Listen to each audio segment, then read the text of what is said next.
What up, gang? This is Ken Zerk, Ken Zilligan, Zika Milligan, the villain for the Trilligan, and we are back on Persona 4 Arena Ultimax.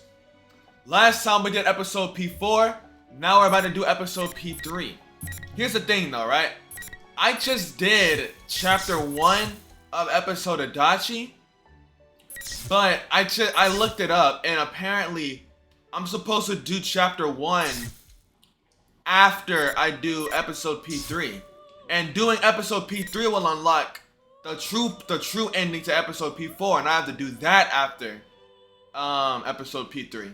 I have to do episode Adachi after I get the true ending. I looked it up, that's what it said. So what I'm about to do now is, you know, basically exactly that. I'm about to do exactly that. So we're about to get into episode P3, and once we do that, you know, the true story, and then episode Adachi, we're gonna finish that. Well, you know, of course, episode of Adachi is all gonna be in the same episode for y'all. But let's get into it. Chapter 1, preparations. I'm so excited for episode P3.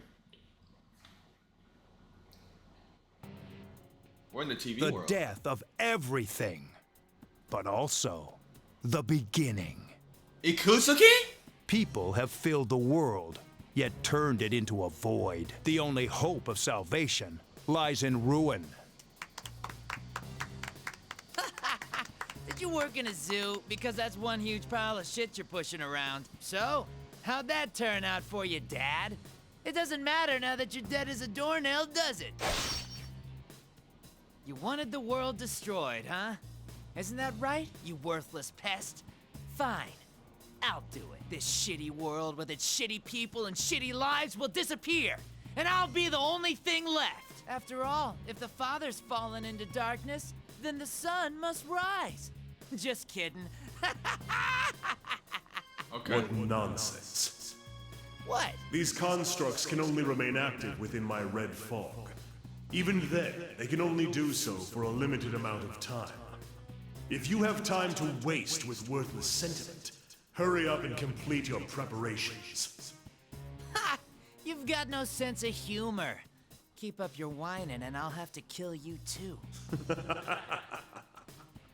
Such impudence. Take them. They are your pawns.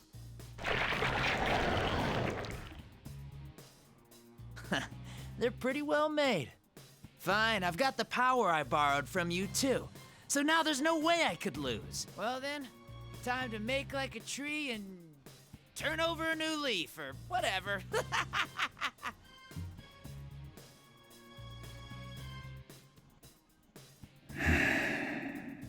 Oh shit.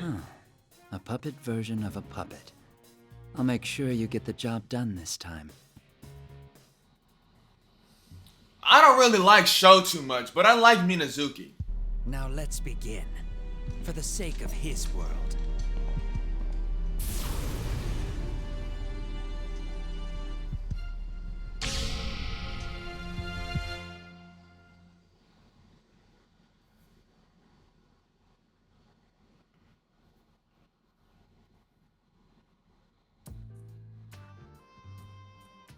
May 5th, afternoon. I'm at the Shadow Operative's lab. I finished going through Labrys's personality module and control links. Fuka's voice echoes through the machinery line room where she works as the operator. I guess I'm Labrys. It seems that'll be a little more time until she'll be finished with her work. I knew we could count on you. I'm sorry that I asked you for such a big favor. Oh no, I couldn't possibly stand by after something so important happened. But, is it really all right for me to be doing this? Aren't you all part of some kind of police organization now? There's no need to be concerned. Even now that we've become the Shadow Operatives, this lab belongs solely to the Kirijo group. The Shadow Operatives. A special unit under the direct supervision of the National Police Agency.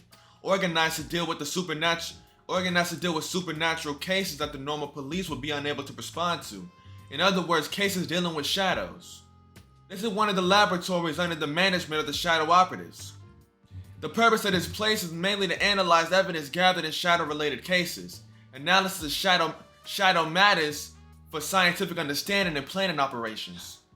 Another objective is the maintenance, inspection, and service for anti-shadow weapons such as myself.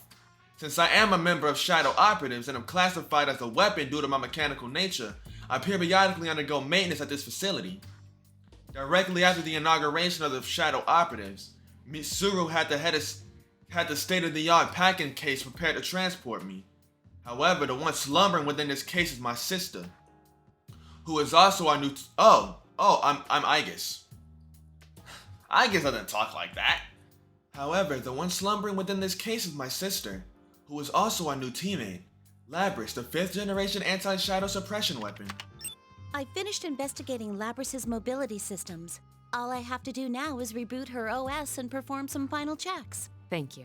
How is she? She'd sustained some heavy structural damage, so I was worried, but thankfully none were critical.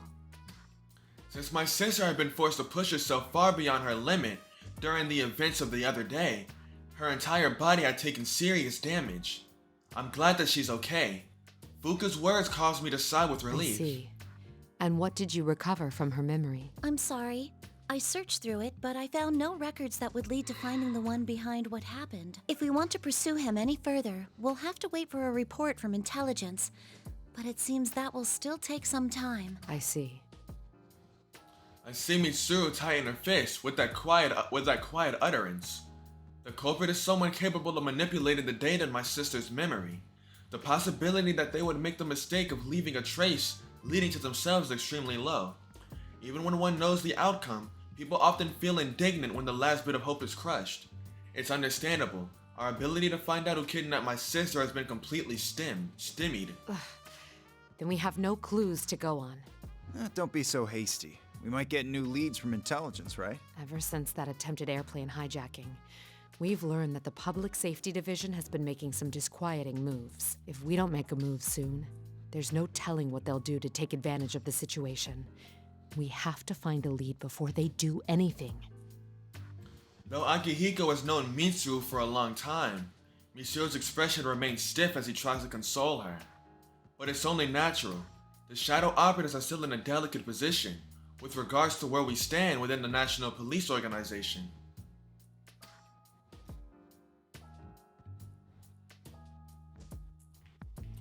As a seemingly suspicious group founded by an outsider and dealing with crimes outside the capabilities of the normal police force, we often are met with cold stares from the people who should be our fellow investigators when we are dispatched on cases.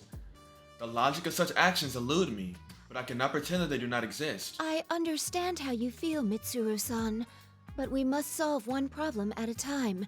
That is why we have gathered here today. You're right. I'm sorry. Please work with me here in reviewing what information we already know. Mitsuru implores us for assistance. Our gathering here at the lab today isn't just to hear about the results of Fuka's test on my sister. We've come to share and review the information we have, to inspect the clues as closely as possible to get the culprit as quickly as possible. The person behind this case first stole Labrys, the 5th generation anti-shadow suppression weapon, while she was in transport. Yes. The hijacking of the airplane you were on was a diversion used to conceal the theft of my sister, after which she was transported to Inaba. Correct. The hijackers were subdued and captured, but we have reason to believe that their minds were under some kind of control. Those who hijacked the airplane and transported the case had no memory of taking part of the crime. They did not recognize one another, had nothing in common, and were all ordinary citizens with no prior criminal records. They did, however, all claim in their testimonies that they saw red eyes. Though their interrogations are still ongoing, it seems that it won't be long before they are released. With all these points taken into consideration, it becomes apparent that this is no ordinary crime. The culprit waited until he arrived in Inaba to turn Labrys on and fiddle with her memory. And then he threw her into the TV world, right? Where one's heart and memories manifest themselves. As a machine, Labrys was able to control these memories in great detail. In other words, the enemy used her in order to set a trap for us. When we entered the television world in pursuit, we defeated her shadow and made indirect contact with the culprit. That person revealed that his goal was to steal our personas by making us fight each other, which would weaken our hearts and turn our personas to shadows. Once he'd accomplished that, he would combine them all so we could have even more powerful shadows. Everyone falls silent. The mysterious person's motive was to gather and unify shadows. This is all too similar to something that those of us gathered here will never forget. Shuji Ikutsuki. The culprit's speech pattern is consistent with Ikutsuki-san's mannerisms. His inability to use a persona matches him as well. But that's not possible. That's right. We've confirmed Ikutsuki's death. Or maybe there's someone out there besides Ikutsuki who still thinks the same way he did. If so, then the world we strive for is still far away. Mitsuru sounds as if she is in agony. Shuji Ikutsuki. 3 years ago, he became fascinated with the fall and tried to bring about the end of the world using shadows. To Mitsuru, he is also the adversary who robbed her of her precious father. Yamagishi, when Labris awakens, can you give her a summary of the case from 3 years ago? I'd like her to know what went on while she was sealed. I understand.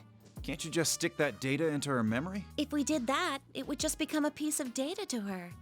She needs to be told about it in order for her mind to understand what happened. She's human through and through, huh? Also, I noticed something when I was checking her memories. The makeup of Labris's memory field is slightly different from Igas's. Besides the memory area that she normally accesses, there seems to be a subnetwork of some sort. She has 2 memory networks? I think it was probably used to incorporate the feedback from her sibling units, but I still don't know for sure. That's why I believe it's safer to tell her in person. All right. I'll let you tell her however you see fit. Regarding Ikutsuki, I'm pressuring staff to hurry and review the information, including the newly discovered quarantine server at Ergo Research. We never knew about the server in question before now, because it had been cut off from the group's network. It most likely has information that normally would have never left Ergo Research, such as data on top-secret experiments. Ikutsuki could be involved in this case. Mitsuru's worry and irritation may be because she senses that possibility.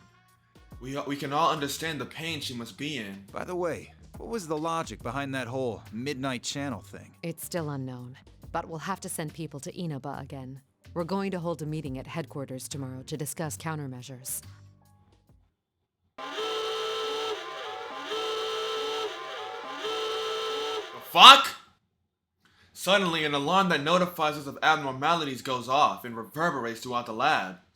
Mitsuru quickly uses a nearby control panel to contact the staff within the facility. What's going on? The surveillance system detected a rise in shadow readings. It's currently stabilizing around a level 3 alert, located in that town of Inaba. What? Looks like he's shown up already.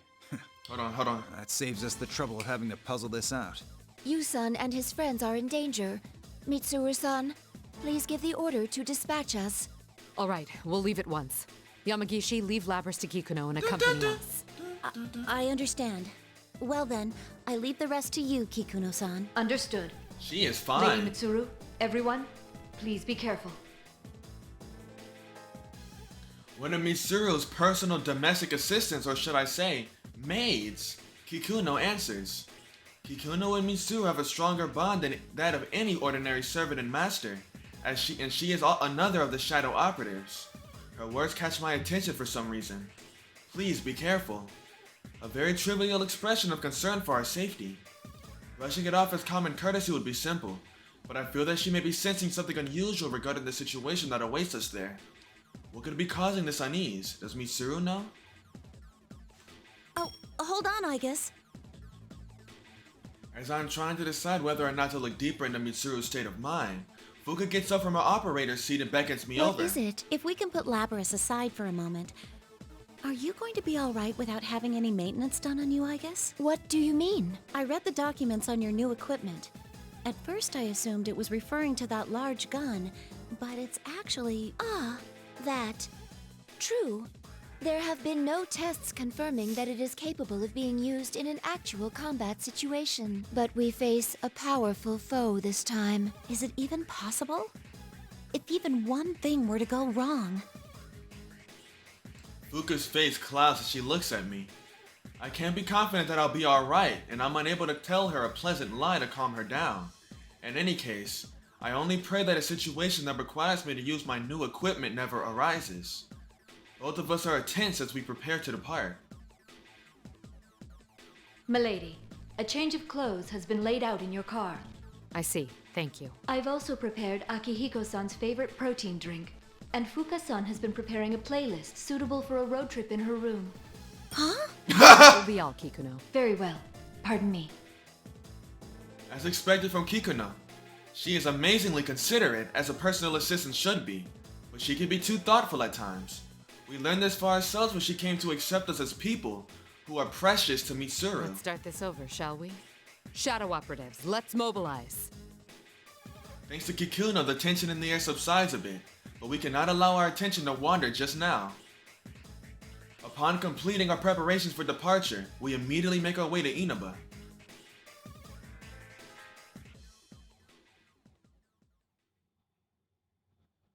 That's when y'all got kidnapped and slimed. Why are we taking this car again, Mitsuru? Akihiko grumbles from the back seat of the Shadow Operative's personal limousine. I'm not sure how to put this, but I find that his feelings are justified. Don't question it, Akihiko. There was no time to prepare a vehicle with the same equipment. Speaking of appearances, are you gonna wear that again? Sure. There's a chance that we'll have to fight after all. These clothes give me the flexibility I need. Impressive, Akihiko-san. You never change. Still, to think that the culprit would make a move so soon. We've completely lost the initiative. Indeed. We need to begin taking measures right now. I only hope no danger comes to Narukami and his friends.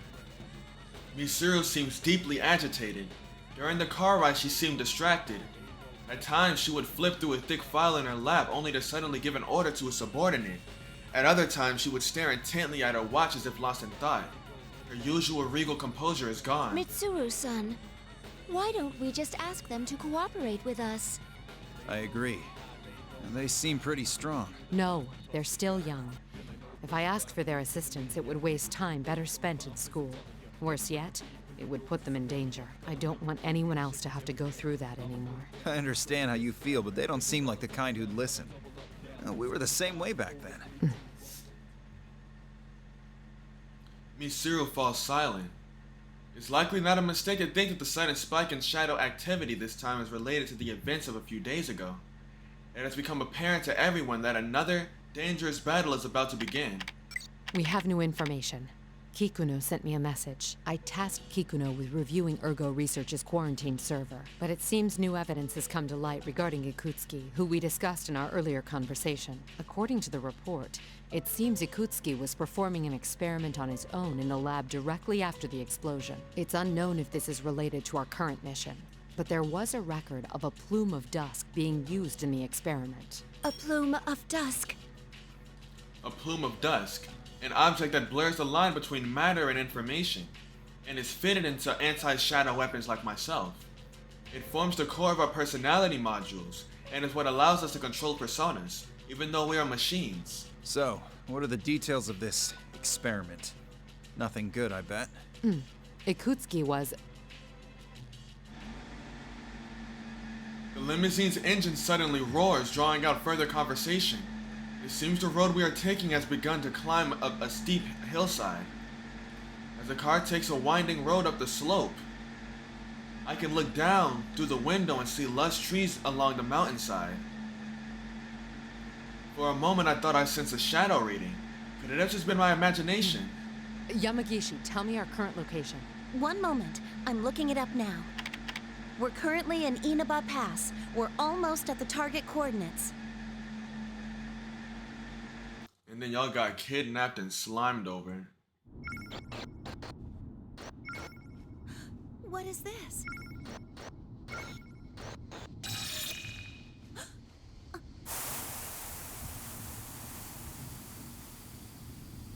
Was that? What's wrong?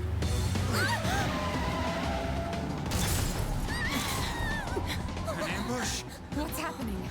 Driver, what's going on? Answer me! It's just like during the hijacking. Igus! On it! A barrier! Are we trapped?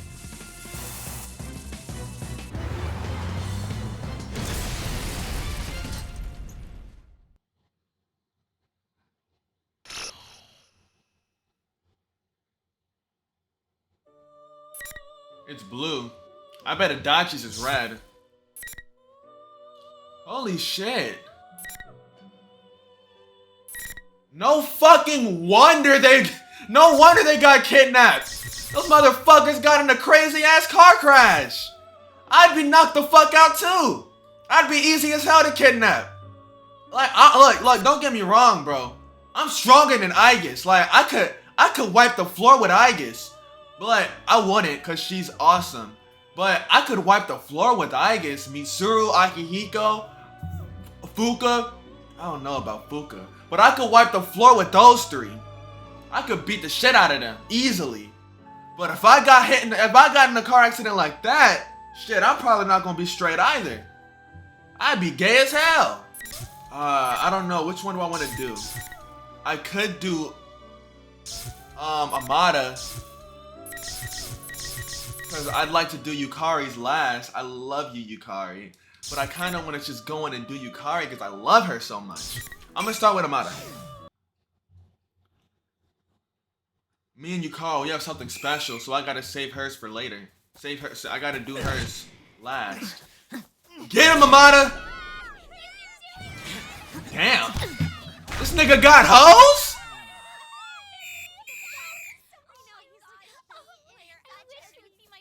Man, you were amazing. Thanks for cheering for me. You're a real hit with the ladies. Hey, that's my little nigga right there. For today. Okay, you better be this good next time, too. Leave it to me. Leave it to me. That's my little nigga right there. Oh, that's the old dorms, ain't it?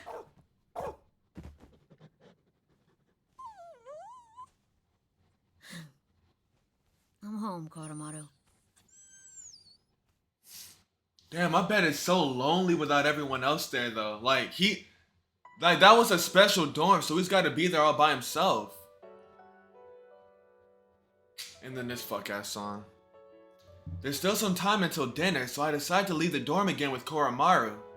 This Gekkokan dormitory is where we live. It was briefly closed after Mitsuru and the others graduated. All the equipment from a few years ago was removed, of course. But with the increase of students at Gekkokan, they decided to reopen the dorm. I applied for a room as soon as I heard. The reason I did was because of Koromaru. He had been in Aegis's care, but at this dorm he'd been allowed to live with me. Also, to be honest, I felt that living here let me stay close to my companions who are fighting even now. Back then, everyone took turns walking Koromaru. Now it's my job. The path to the nearby Naganaki shrine is Koromaru's usual route. Koromaru's quite old for a dog, but as he trots along at his usual pace along our usual path, it makes me think for a moment that all the fighting back then was just a dream. Only when I'm watching Koromaru walk like this can I forget everything and feel a little at ease. We pass through the gateway at the entrance and step onto the shrine grounds. Since it's nearly sundown, there's nobody but us in this serene atmosphere. I sit down on a bench inside of myself. Koromaru notices though and immediately rushes over to nuzzle my leg. Why is this shit low-key making me sad? Oh my goodness.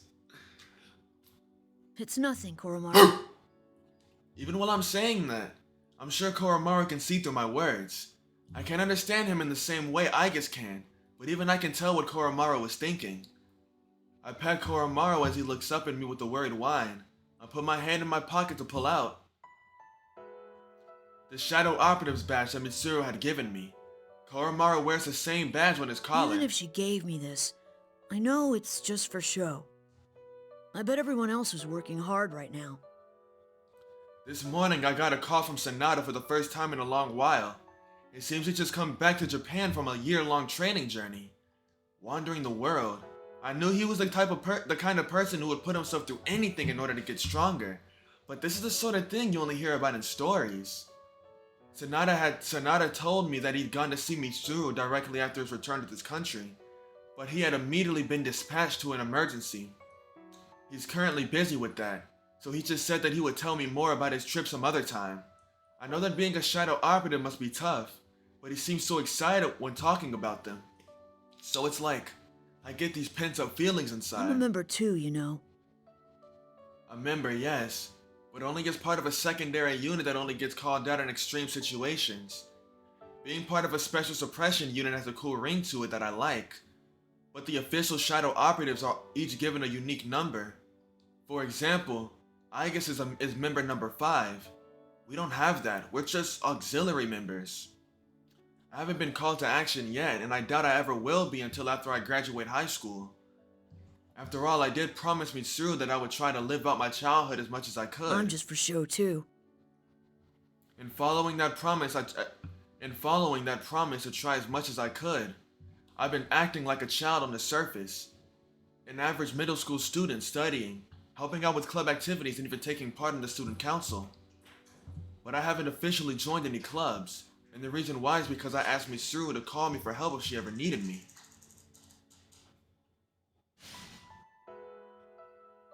What's up?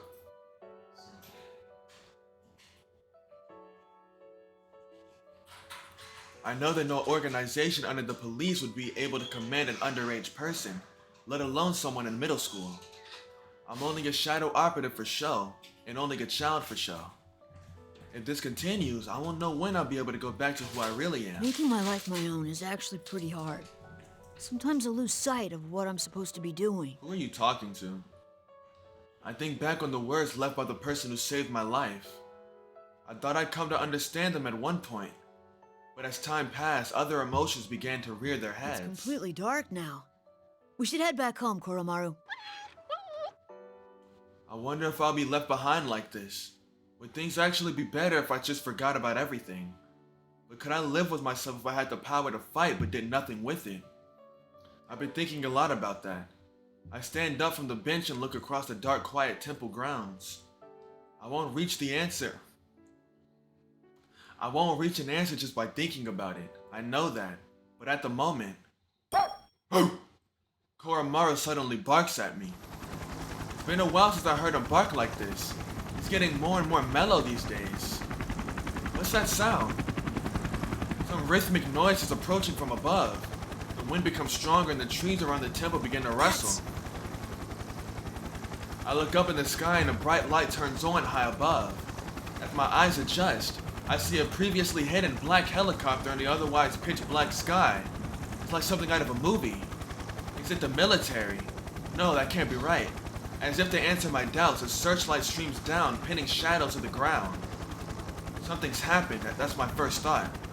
I don't know why, but for some reason, I sense elation rising up through my body. Let's go, Koromaru. I grip my Shadow Operative's badge tightly, and thrust it back into my pocket as I take a deep breath. I run towards the helicopter. Good for you, Amada. Good for you, Amada. Good for you.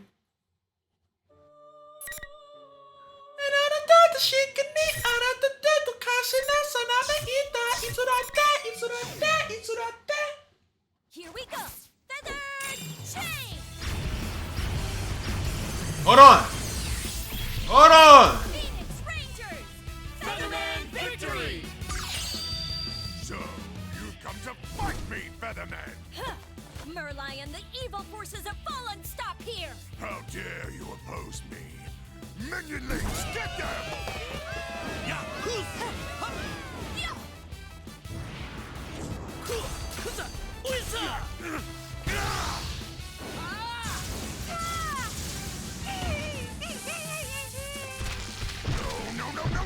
Merlion, prepare for justice! Don't be so sure.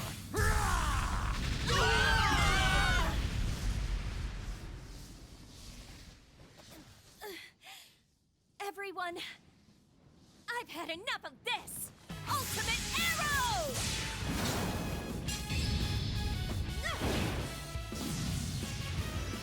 It's over!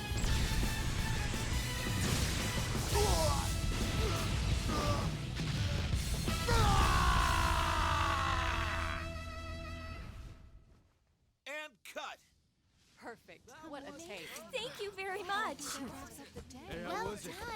That looked really great. Can somebody get wardrobe, please? No, there was something right. I think that's a wrap. Alright. Let's take a 10-minute break. When the director calls us out, the tension in the area dies away. I make my way to the simple tent used as our break room and take a sip of my drink. My scenes for today are done. I'm tired. You're on a roll, Featherpink. Huh? Do you think so? The directors had nothing but good things to say, too. Looks like this will have a positive effect on your main job. Speaking of your next shoot. My main job? My real job's supposed to be studying in college. I wipe the sweat from my brow as my manager excitedly tells me about the schedule for my next gig. I'd always had an interest in fashion, so I started taking modeling jobs as a way to earn some pocket money. It's pretty tough since I've had to do things like pose in the middle of the winter in just a shirt, but thankfully I've been able to get a steady flow of commissions now.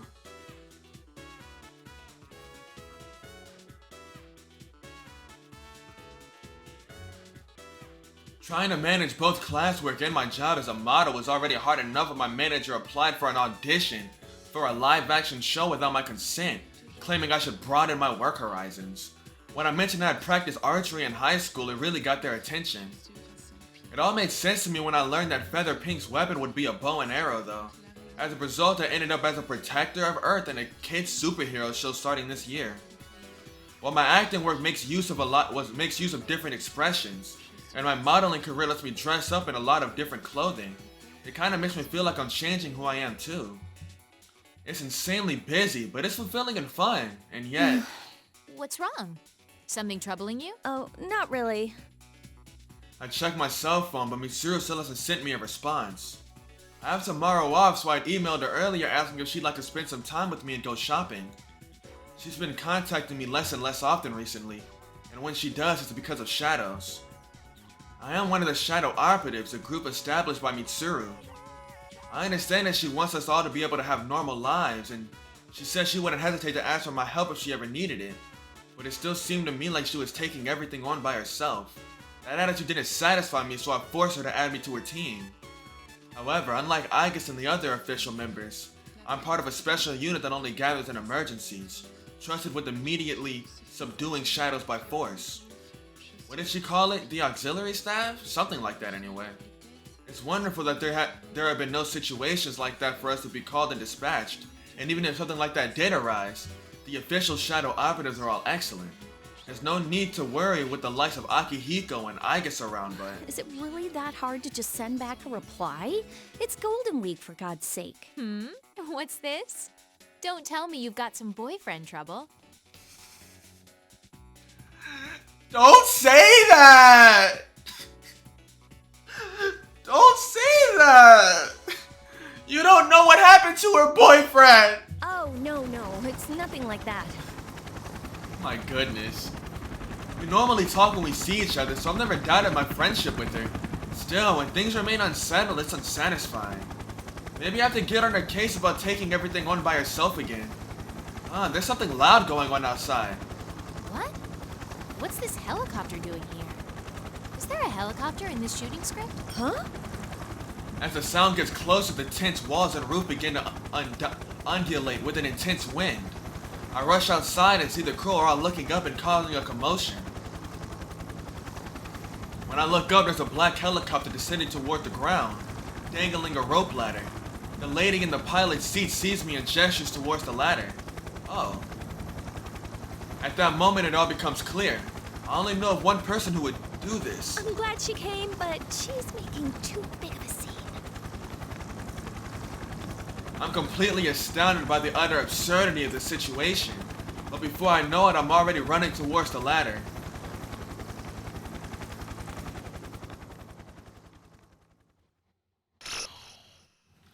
Yukari over here showing off. Now everybody knows Yukari's fucking thug savage.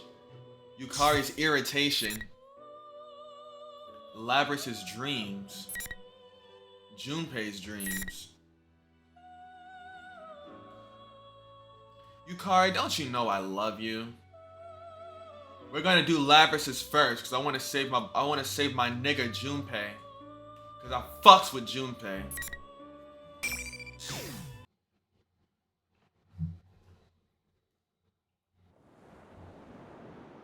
Where am I?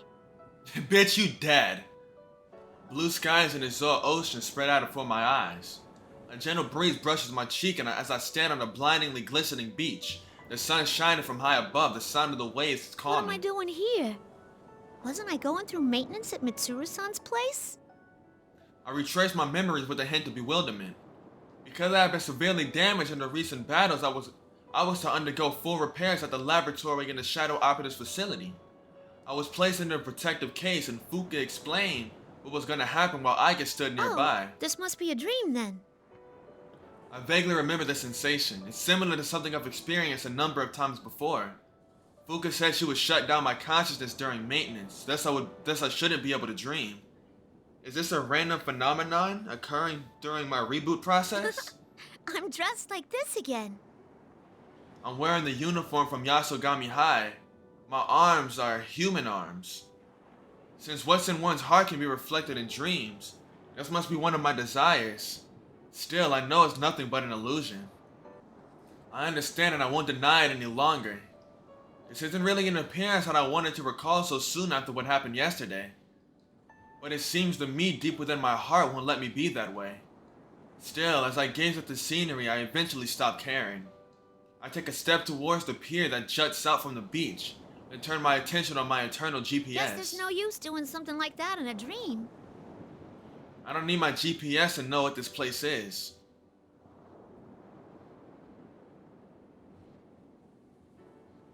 It's where I hid a certain wish in my heart some time ago.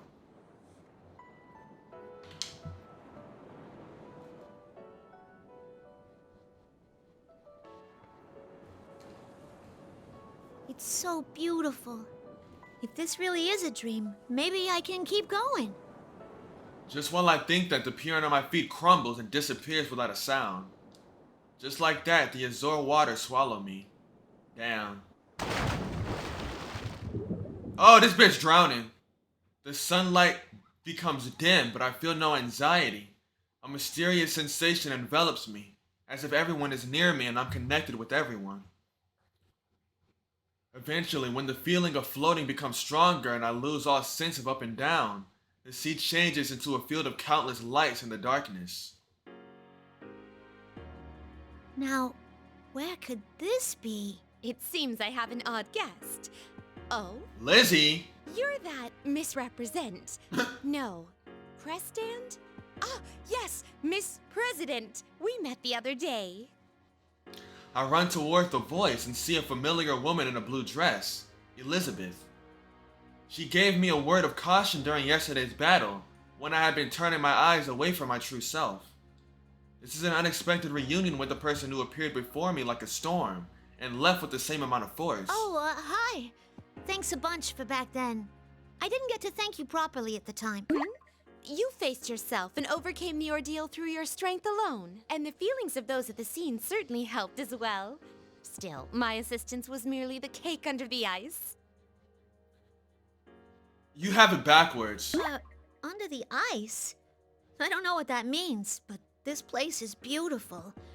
Where am I? This is a world within people's hearts. Since you are here, it's most likely that you are at rest in the real world. Now that you have gained a heart of your own and are nurturing it, I wouldn't be surprised if you were to wander here at times. That all sounds pretty complicated.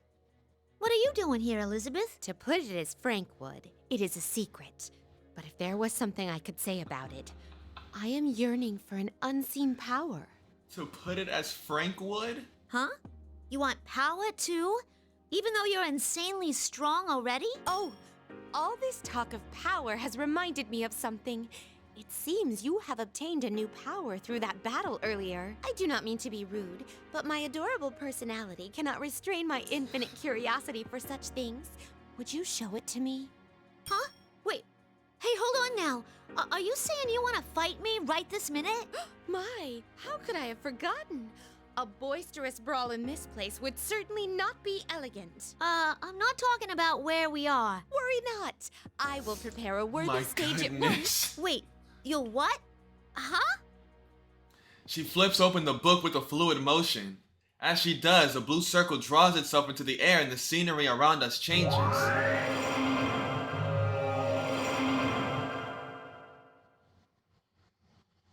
This place.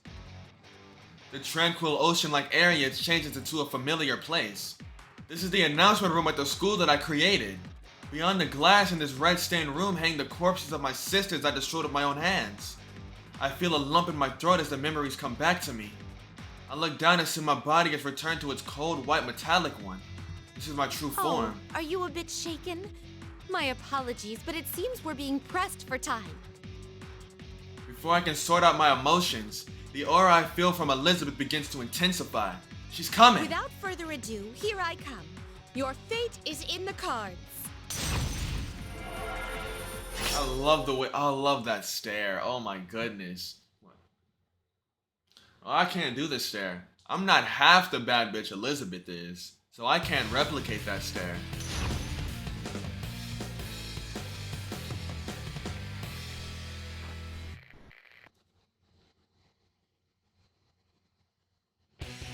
Finally! Impressive, impressive. Oh no.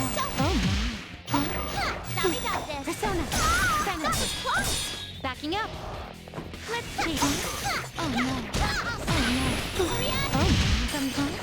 Impressive. Pardon me. Whoa there. Persona. Impressive. Take this. All yours. Smooth things out. All yours. Impressive. Sorry about this. Oh my. Oh no. Watch out. Persona. I see. You're well done. Damn, she got ass. Look at that.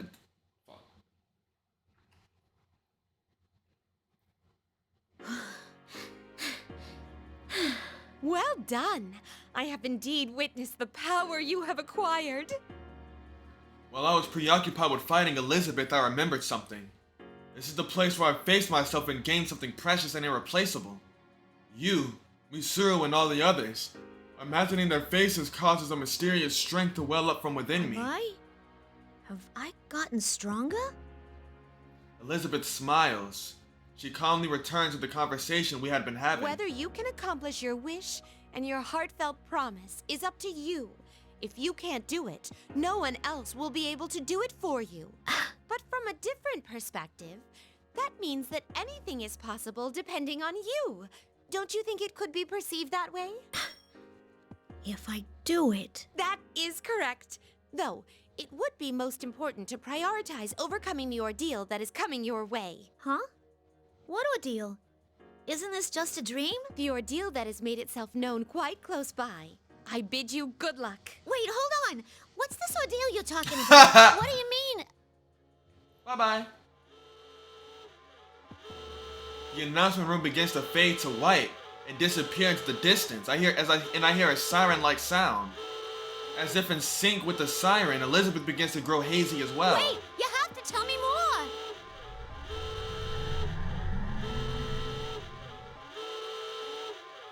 My own voice is lost in the warning sound that crashes over me like waves. I just need to talk to her just a little more.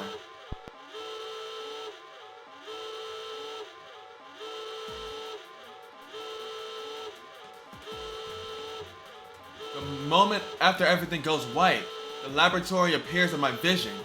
An ear-piercing wailing sound fills the air. This is the real world. Good, you're finally up and running. Seriously, I am terrible with machines. I look toward the voice and see an unfamiliar man in a black pinstripe suit. The man looks frustrated as he fumbles with my case, disconnecting the wires leading from the terminal to my body. So how about it? Can you move? Who are you? I'm Kurosawa, a police detective. Oh, do you know what a police detective is? Kurosawa. I have no memory of this man, but for some reason I recognize his name. This must be the information that was inserted into my knowledge database. Beginning personnel scan.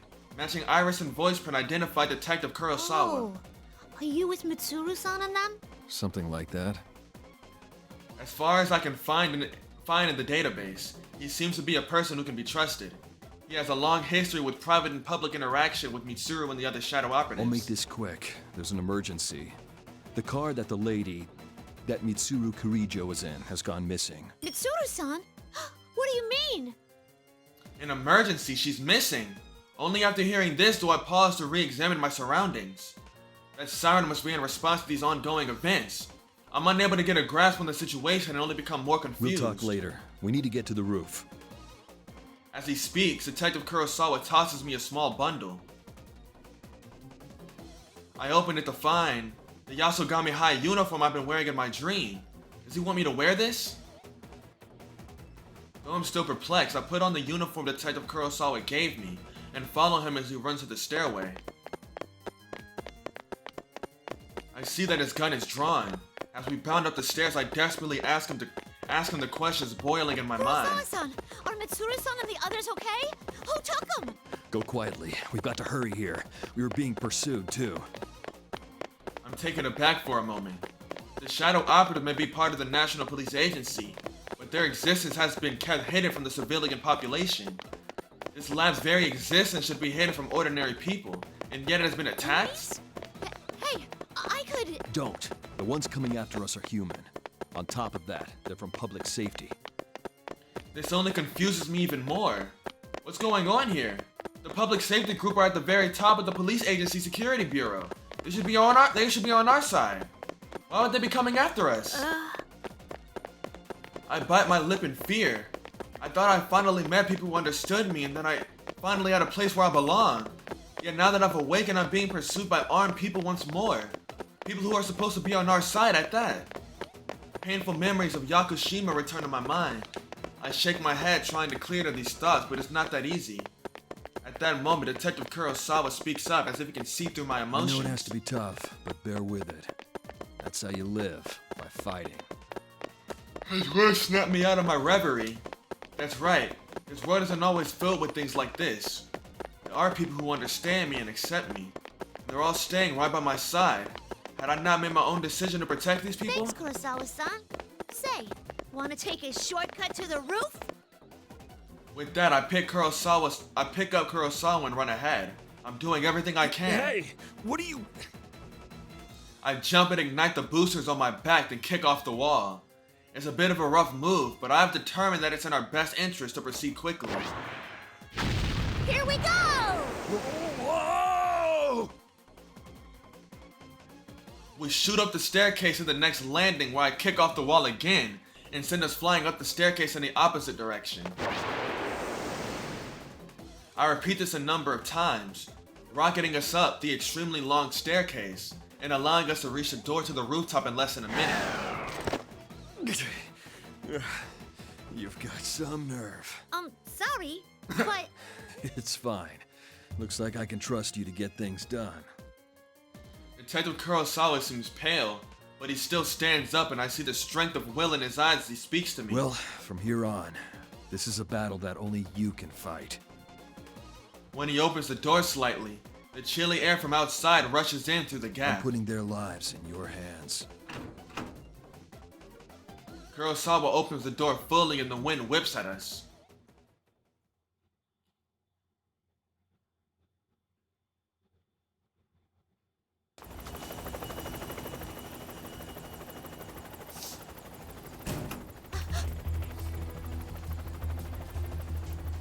Go on. Go now!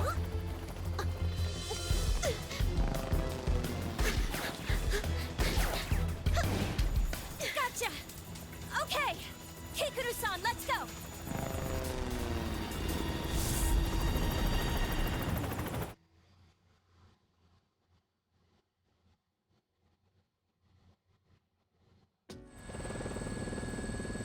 Looks like we managed to get away. We got out in time. It's nice to meet you, Labras. I'm Yukari Takiba. Oh, yes. I'm Kanemata. Wow, so it's true that you're like Aigus-san. Oh, and this is Koromaru. Huh? A dog? He's not just a pet. Koromaru might not look like it, but he can fight as well. Beginning personnel scans. Everyone on this helicopter seems to be a member of the Shadow Operatives. According to the new data I was given during my repairs, they are all Mitsuru's friends since high school. These people are all comrades who have fought alongside Mitsuru and each other. Takeba-san? You're dressed in a kinda interesting way. Huh? Oh, this? Yeah, I got picked up suddenly from my job and I didn't have any time to change. I bet I'm never gonna hear the end of this. Also, you can just call me Yukari. I hope we get along, Labras. But to think that organization would come after us now at such an important time. If Kurosawa-san hadn't gotten that tip, we'd be doomed. Hey, right. What's going on with those guys? Who are they again? Public safety? Oh, that's right. You don't know. Ken politely explains the situation to me. Some people in public safety don't think well of the shadow operatives. When Mitsuru and the others went missing, they took advantage of the confusion and attempted to take control of the headquarters. They had been trying to remove Mitsuru from her position, and showed up at the lab in an attempt to confiscate me for evidence. To move this quickly after she disappeared though, public safety must have some way of knowing what's going on within the shadow operatives. They say Mitsuru-san set everything up. She would never. I can't understand it either. All this about honor and adult circumstances is foolish. Yeah, but there are some people in public safety who don't agree with that. Or else Kurosawa-san wouldn't have gotten that anonymous tip. Oh, that reminds me. I wonder if Kurosawa-san's okay. Koromaru says that he's all right. Huh? Can you understand dogs too, Yukari-san? Well, no, but I've known Koromaru for a while, and that just seems like what he's saying. I'm sure Kurosawa-san will be just fine. Koromaru's white fur reminds me of something. Snowy, my friend who I met on that southern island. I can tell from Yukari's words that all the other people here in this helicopter know each other very well. So where are we going now anyway? We're gonna go look for Mitsuru-san and them, right? Right. It looks like there was an increased shadow reading someplace called Inaba, and they were headed there. We'll go that way for now. Inaba. That's right. This could be a continuation of the events from yesterday. An ordeal. Elizabeth's words from my dream echo in my mind. Don't look so gloomy. I'm sure Mitsuru-senpai's fine. She's got Akihiko-senpai, Fuka, and even Aigus with her after all. Oh, right. You're Aigus' sister, aren't you? Yeah, that's right. I was made just before her, though. You seem so stiff. You don't need to be so polite with us. I heard that you were an earlier model than Aigus-san, but you don't seem less advanced at all. You seem perfectly normal. Do you fight with that axe you're carrying? Could I touch it? The two of them are interacting with me quite normally, even though they know I'm a machine. Even though they must know what happened in Inaba and about my past. That acceptance makes me happy. Koromaru was gazing intently at me too. Yukari-san, have you been able to make contact with Iori-san? A voice from the cockpit interrupts us. Kikuno, Mitsuru's maid, is in the pilot seat. She seems demure, but if she can pilot a helicopter like this, her skills seem to know no limits. But I've been told Kikuno wasn't a persona user. Isn't it dangerous for her to come with us in a situation like this? I completely forgot. Hold on a sec. Yukari pulls out her cell phone. It seems they're trying to meet with Junpei Iori, another part-time shadow operative, and also a fellow comrade since high school. While Yukari is on the phone, I decide to ask Kikuno about the doubts I have. Saikawa-san, you're not a persona user, are you? Please call me Kikuno. And no, I only have the potential towards the dark hour. Oh, I didn't know you had that. Even the maids in the Kirijo family are amazing. So that means you can't fight shadows, right? Then ain't it dangerous for you to come along? If I have the correct information, then the grotesque monsters known as shadows, our enemies, can only be defeated by people who can use personas. In other words, since Kikuno is an ordinary human, she can never defeat a shadow, even if she was the most proficient warrior in the world. If she ever encountered a shadow on her own, Kikuno would face immediate death. And yes, she smiles warmly as she answers There are more me. ways to deal with shadows than the direct method. We've never met in person, but I was involved in the operation to rescue you last time. We all do whatever we can to the best of our abilities to fulfill the roles we've been given. That is what it means to fight. Wow, she's a true professional. To be honest, I don't understand. True, Kikuno was helping us by piloting the helicopter for us. But if that's all it took, someone could easily program me with the ability to fly the helicopter. There'd be no need for Kikuno to be exposed to the danger of having to join this operation. I see. I can't think of any other words to say and I look away from her. I end up meeting Ken's eyes and feel a little awkward. It's no use, he's not picking up. This is so important. Why now? Yukari puts down her phone and turns to us again. Everyone's attention returns to getting up to speed on the current situation. Oh well. We'll just have to begin our search on our own. You know, Kikuno-san, I'm surprised you knew where we were without having to contact us at all. I traced the GPS signals from your cell phones. We're still partners with the police force, so it's no problem to do that in an emergency. Then again, we've just seen how even that doesn't always help. You mean about Junpei-san? It's like he's going out of his way to inconvenience us. Yukari sighs with an exasperated expression. As I reflect that this Junpei appears to be something of an odd person, Kikuno taps her armrest as if remembering something. Oh dear, I almost forgot. Labra-san, please review these documents until we arrive at our destination.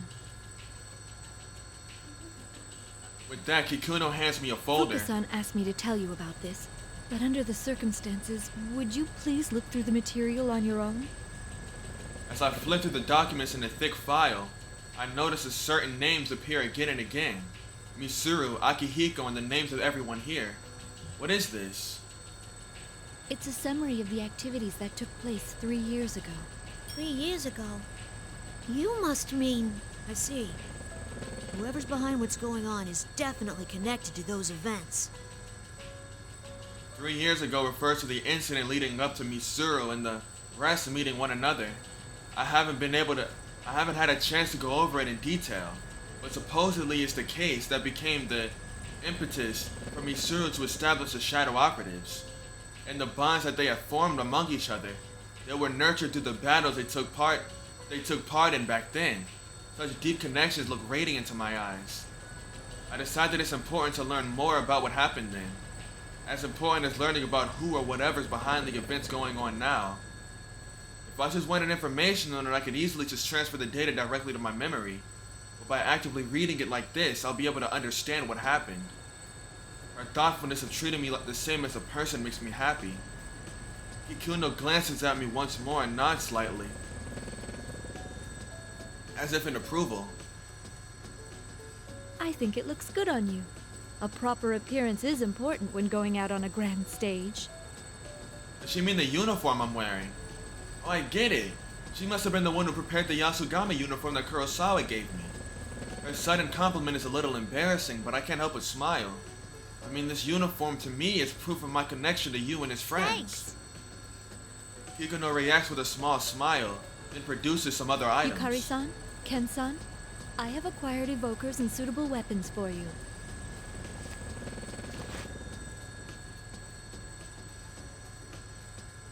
Wow, thank you! This would be the best for me. Ken takes a spear from Kikuno and sits back with a satisfied expression. The spear is longer than Ken is tall, but he seems confident. Wouldn't such a weapon be too unwieldy for him to handle? Kikuno-san, what is this? Kikuno hands Yukari what appears to be a large pink bow that perfectly matches the suit she's wearing. Upon seeing it, Yukari looks baffled. It's the ultimate arrow! It's so pink. I acquired reference material from the publisher and had it made. Don't worry, it's more functional than the prop on your show. I'm pretty sure that makes it the best bow ever created, but... In actual combat, I thought that using a form factor you're comfortable with would be best. Oh, I wasn't expecting you to have a logical explanation like that. Was my arrangement unnecessary? Yeah, it was unnecessary. No, it's fine. I like it. Can I see it for a moment? As Ken reaches toward the bow with interest, I sense a helicopter tilt slightly to the We're side. circling around. Please hang on to something. The helicopter leans more sharply as Kikuno speaks. It seems we need to take on more fuel before we reach Inaba. I reflect on Elizabeth's words and look down on the view spreading out below us. It reminds me of that mysterious sea-like place.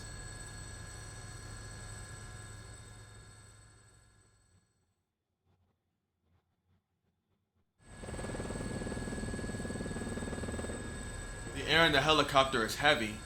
Upon reaching the last known location of Mitsuru and the others, we immediately see that the guardrail is broken as if a car had smashed through it. We looked down the cliff and discovered a black vehicle below. Damn. There were no skid marks on the road that indicated braking, and the car's body was seriously damaged. It appeared that it had been going at a very high rate of speed when it hit the barrier. Everyone paled in an instant, and we were at a loss for words. But the driver was the only person in the vehicle, and though he was injured, there was no traces of blood from anyone other than him in the car. We wondered for a moment if the others had been able to leave the vehicle on their own, but if they had, they would have tried to contact us. It also seemed odd that they left an unconscious and injured man behind. Furthermore, there were no footprints around the vehicle at all. We did another search for the GPS signal, but there's no signals of their whereabouts. That left us with only one conclusion. I hate to think about it, but does this mean that they've been captured? Let us be optimistic and assume that they're still alive. If they were captured, then the enemy values their lives and will do no harm. We do have a chance. I carried the injured driver from the bottom of the cliff back to the road. Kikuno requested a vehicle to transport him to the hospital under Kirijo family's care. Kikuno made this decision since we wouldn't have been able to explain what happened to a normal ambulance. It is also possible that people from public safety would take him away if we reported this to the authorities. Kikuno asked the personnel who arrived at the transport to try to ask the driver about what happened when he regained consciousness. That will likely be difficult, however. If this is similar to what happened last time, the driver would have had no memories of the events, much like the people who captured me and transported me to Inaba last time. However, there's no guarantee that the same had happened to the limousine driver. Not long after, we were back in the helicopter, which takes us to where we are now. To be honest, everyone's at a loss about how bad the situation is. Ken tries to change the subject in an attempt to divert us from our worries. It's amazing that you know how to pilot a helicopter, Kikuno-san. I heard that it's hard to hover in the mountains. Did you train for that? Only a couple of years ago, but I have taken part in an assault operation involving a helicopter. You were in an assault with a helicopter? Where? Just a high school dormitory. What? Huh? Oh yeah, I remember that. Assault operation in a helicopter at a high school dormitory. I don't remember that.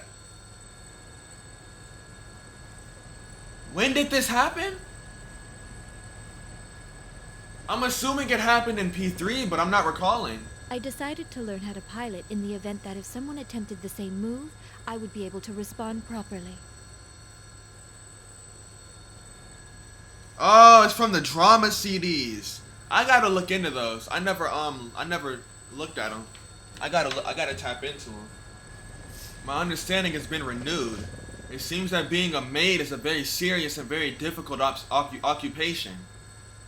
Oh, damn. Well, I finally got in touch with Junpei. I don't know why, but he's already at Yasuo Inaba Station, so I told him to stay there. In any case, we should head to Inaba too. We might find some kind of clue there.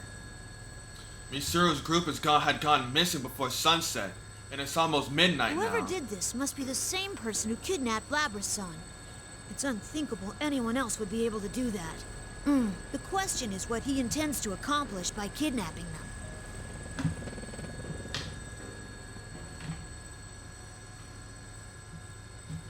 Ken flips through the reports on the events of the case up until now, seemingly lost in thought. What is to be gained by kidnapping Mitsuru this time? At that moment, a heavy static flickers across the video displays within the helicopter.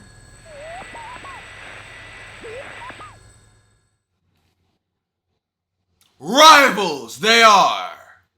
Friends! Yet powerful foes! Strong win, while the weak disappear. Tonight, we will witness the hottest battles in all history. The goddess of victory is waiting to descend upon the ring. P1 fans, are you ready? Are you ready? Time to let loose an all-out war! I don't want to see this.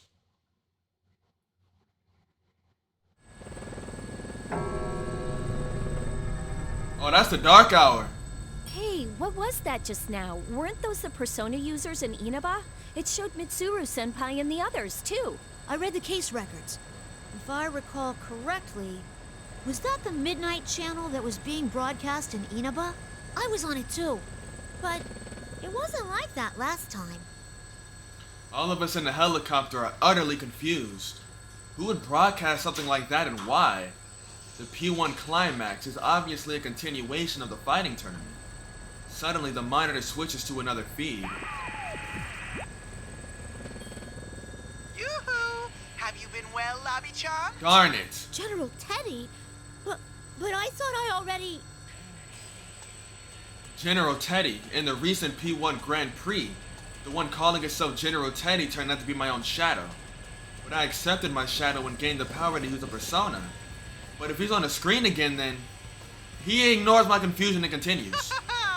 There's no way I'd go away so easily. I mean, a P1 without me is like a tuna sandwich without the tuna. He can hear us? Isn't he that weird persona user named Teddy? No, he must be the General Teddy who hosted the fighting tournament last time. The record said he'd been eliminated, though. General Teddy, where did you take Mitsuru-san and the others? If you don't give us a good answer, you're gonna pay!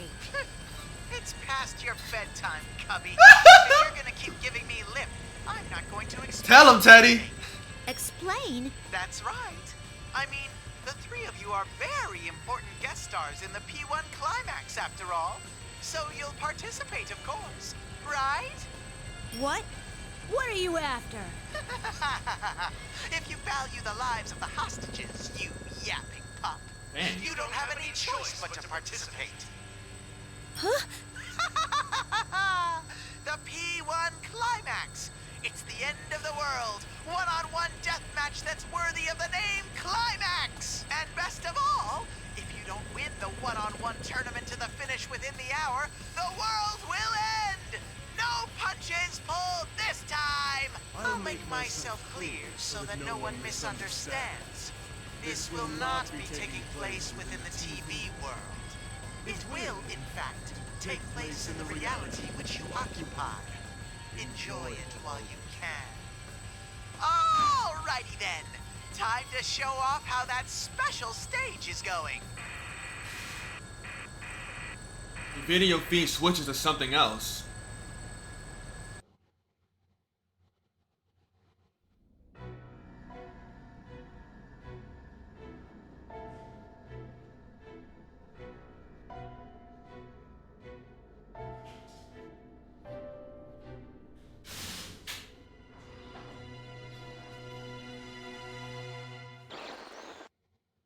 Dang, they got crucified again.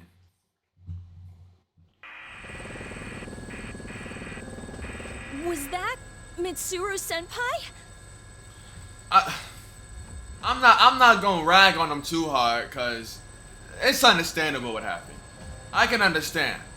This now that I know why they got kidnapped, it's like, alright, y'all, it's a good reason. Y'all not on fraud watch.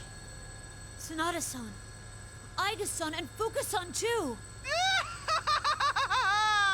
What will be the fate of our captured queen and her loyal minions? Oh, and this is a no-fly zone. We don't have any room in the parking lot for that thing, so you'd better start walking to the battleground. And screw you! As a little incentive, Persona! Kintoki Doji! Throw him a tomahawk!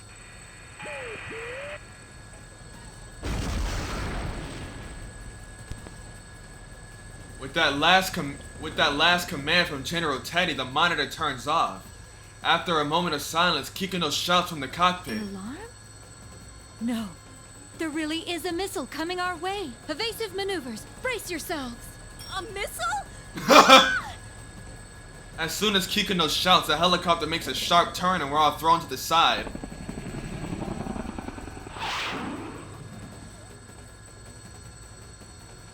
There's a deafening roar and the helicopter shakes mad. It barely missed, but there's a good chance that it will still detonate. It exploded! Wait, it's a firework? In the moments after the explosion, General Teddy's face was drawn in the night sky with colorful sparks. It even managed to capture his image, taunting us with his tongue sticking out. He obviously missed on purpose. Oh my goodness. It was most likely fired from the direction of Inaba. That is not funny at all! Is he trying to start a war or something? Wait, what is that? There's something in the distance. It's huge! Yukari points towards the shape of a gigantic building stretching towards the sky. Something red is writhing around that bizarre structure, trying to envelop the town below it. It's red fog. I'll zoom in. Kikuno adjusts the monitor that had been just displaying General Teddy's laughing face to show us the enormous structure up ahead. I noticed Yukari and Ken both tense up when they catch sight of it. No way. This is just like Tartarus. Searching data for Tartarus. Results found. A labyrinth that only appears during the dark hour, and a breeding ground for shadows. It was also the place where a powerful being was going to descend upon the world to bring about destruction. The documents in hand have a page dedicated to it as well. What I read there confounds me. 3 years ago when Mitsuru and her companions were in high school, something happened there. All I can gather is that they fought desperately in a tower called Tartarus that resembles the one outside. As the red fog grows thicker, the building that Ken and Yukari refer to as Tartarus begins to disappear from our view. I'm sorry to do this, but I have to withdraw before we're shot down. But we've come so far! If they fire another one at us, I won't be able to dodge again. Even if it's only a firework, a direct hit can still bring us down. Hold on, Kikuno-san. Can you drop low enough somewhere so we can get out? There's no way. If we land, we'll be sitting ducks. No, once we're out, you'll get out of here. You don't need to land. What are you saying? Please, do it. Don't worry. Remember, General Teddy asked us to come on foot. We'll manage somehow.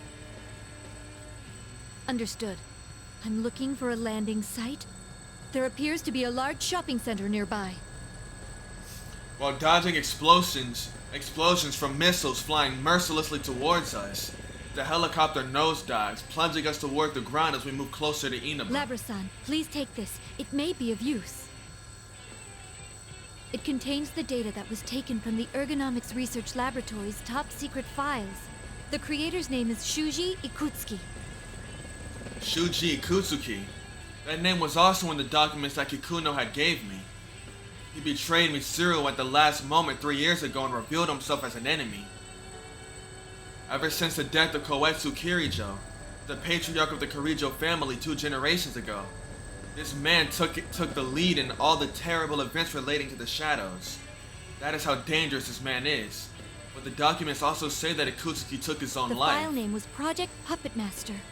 I'm not entirely sure if that's a code or a description of the project. Puppet Master? Could that be something to do with me and Aigis? I was only able to decrypt a portion of it, but it seems to be data on an experiment involving a plume of dust. An experiment with a plume of dust. So, why are you giving this to me? It may assist you in determining the enemy's identity. Actually, I found traces of an unauthorized attempt to access this file from outside of the Ergo Research Network. I investigated this and found that the requests made to break in originated from this vicinity, likely from within Inaba itself. Huh? So someone in Inaba knew about that research before all this started and was looking for it? Kikuno nods silently. Of all the files in the quarantine server to go after, if this one was specifically targeted, then the hacker must at least have known his presence there. The cyber attack wasn't done by some ordinary hacker who broke into the server and was looking around of curiosity, which means that the hacker is probably either the culprit himself or someone connected to them. The firewall prevented the intruder from accessing the file, but the attempted hacker didn't even try to cover their tracks. What? Who would do this? The hacker didn't even attempt to cover their access to the server. Could that mean they wanted someone to know about the existence of this file even if they failed to access it? That doesn't make much sense. Putting aside whatever doubts we have, Kikuno continues on. It was only in fragments, but the name Sho Minazuki appears many times in those files. Who is he? Sho Minazuki. I don't know that name. Could that person be the culprit? At the very least, there's no mistake that this person is deeply related to this case. I'll contact you once we crack the encryption. But in case it becomes difficult to transfer the data to you, I'll give you a copy. Then I'll download that data into myself and take a look at the parts that you've managed to decrypt. That would be for the best. Gotcha. Thanks. Kikuno hands me a memory card. I insert it into my memory slide and save the data on into my internal memory. Just as Kikuno says, most of it is experiment records. One file remains that cannot be read. Project Puppet Master, what is in that file? We'll be over at Junes Shopping Center in a moment. Everyone, prepare to disembark. Hold on, over there. Isn't there someone on the rooftop? We all peer into the distance. Beyond the haze of the red fog is Inoba's largest shopping center. My search reveals that this place belongs to a chain called Junes. A blurry figure can be vaguely seen on the roof. You? For a moment I think of someone I know well, but the height and physique of the shape on the roof doesn't resemble anyone I know. Ken raises a pair of binoculars and attempts to make out the figure's face. That's impossible! Huh? What's wrong? It's... Ikutsuki. Huh? No What? way! Shuji Ikutsuki! The name leaves me at a loss for words. Perhaps he is mistaken. I open the side door of the helicopter and a strong gust of wind blows in. I ignore the wind and lean out to get a better look at the person.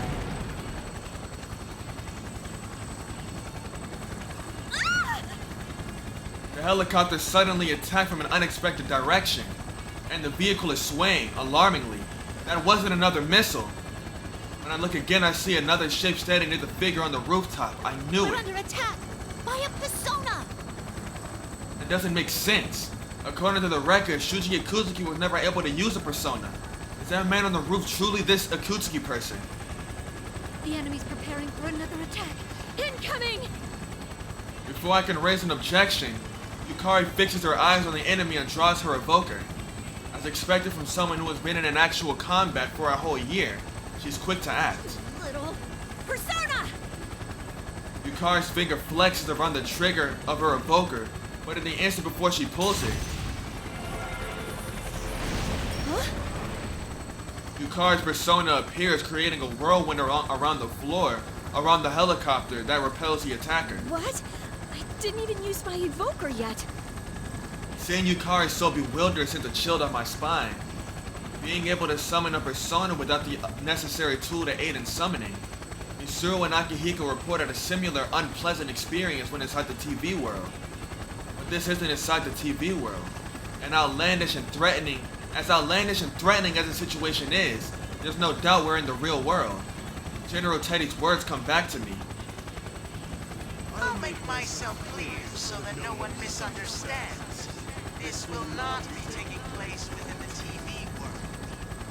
It will, in fact, take place in the reality which you occupy. Enjoy it while you can.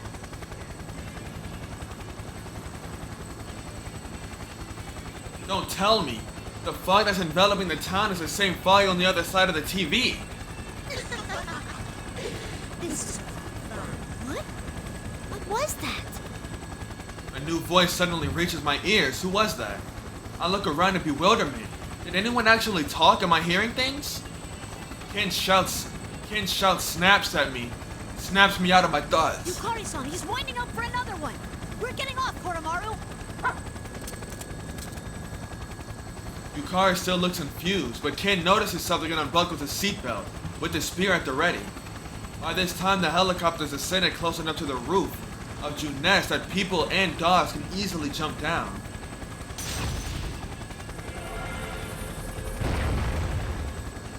Koromaru growls and another persona appears.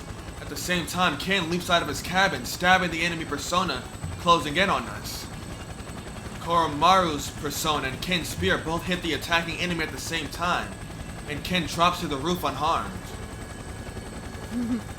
It seems you're always taking on the responsibility of saving others, Yukari-san. Seriously, it's like, again? Really? But I'll take this one. After all, I save the world on a weekly basis. Oh my goodness. Koromaru and Yukari drop out of the helicopter and nimbly land on the roof. Amazing! Their combat abilities are equal to those of weapons like me or Aegis. Even though they're secondary members of the Shadow Operatives, used only in times of emergency, it seems as if they've been on the team this entire time. I quickly ready my axe and follow them. Yukari-san, everyone, please, save Lady Mitsuru.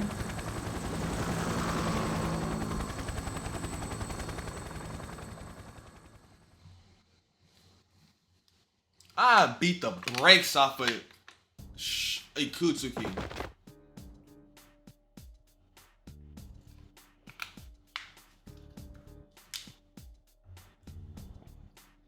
When I look back up to the red sky after the landing, I see the helicopter gaining in altitude while maintaining its balance.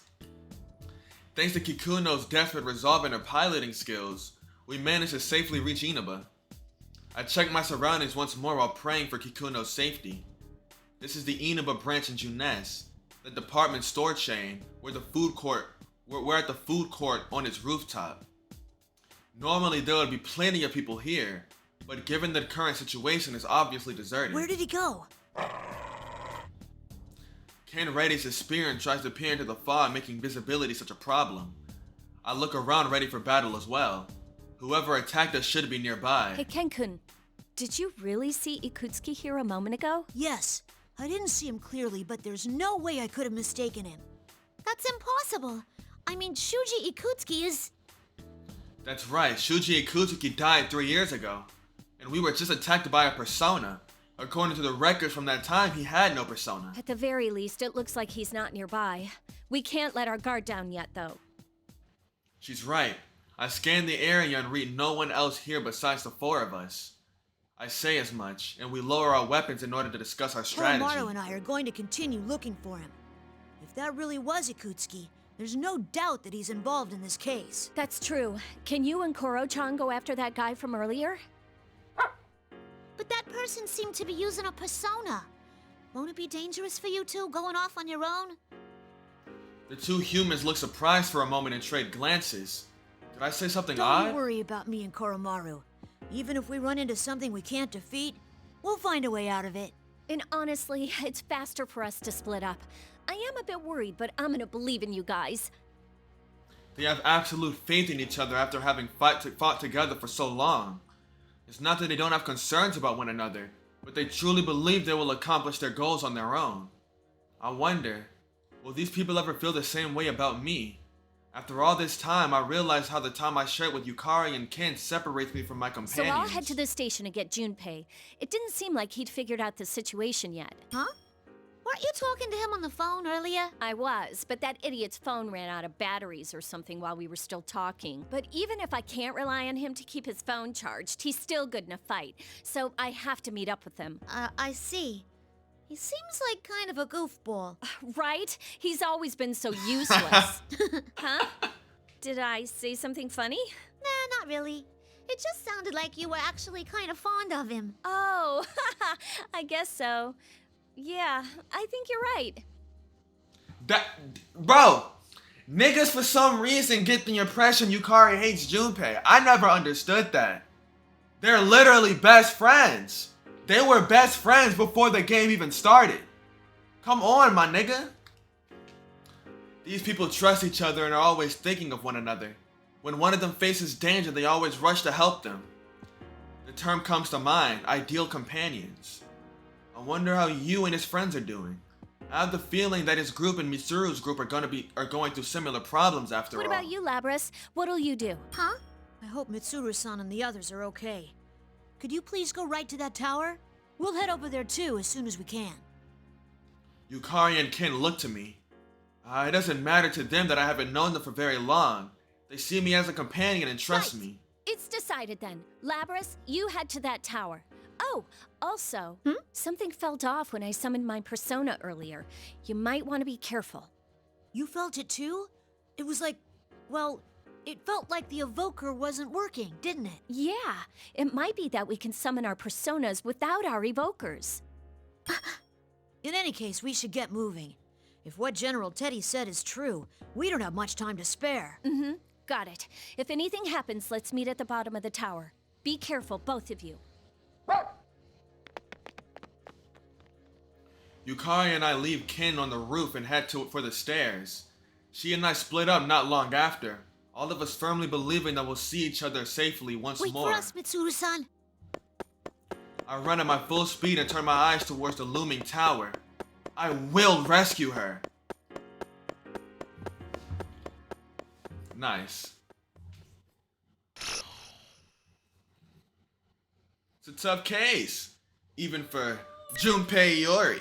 Ace Detective. Cliffhanger. Fuck you. Ace Detective? Are you stupid or something?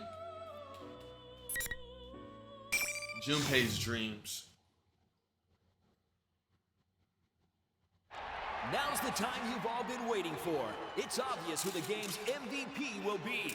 The man whose Grand Slam won it in the ninth, Junpei Iori. First off, I'd like to congratulate your team on winning the WBC. Thank you very much. What was going through your mind as you entered that batter's box for that last at-bat? My only thought was how I would lead my team to victory. Ah, so it's your great focus that led to this result. Still, that was an amazing home run. All I can say is I got lucky with that hit.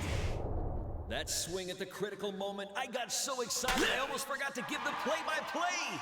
The ball went a lot farther than I thought it would. I'm very pleased with the result. Wow, you're so modest. No wonder they call you the Ace Slugger, Junpei. By the way, is there anyone you'd like to dedicate this victory to? Well,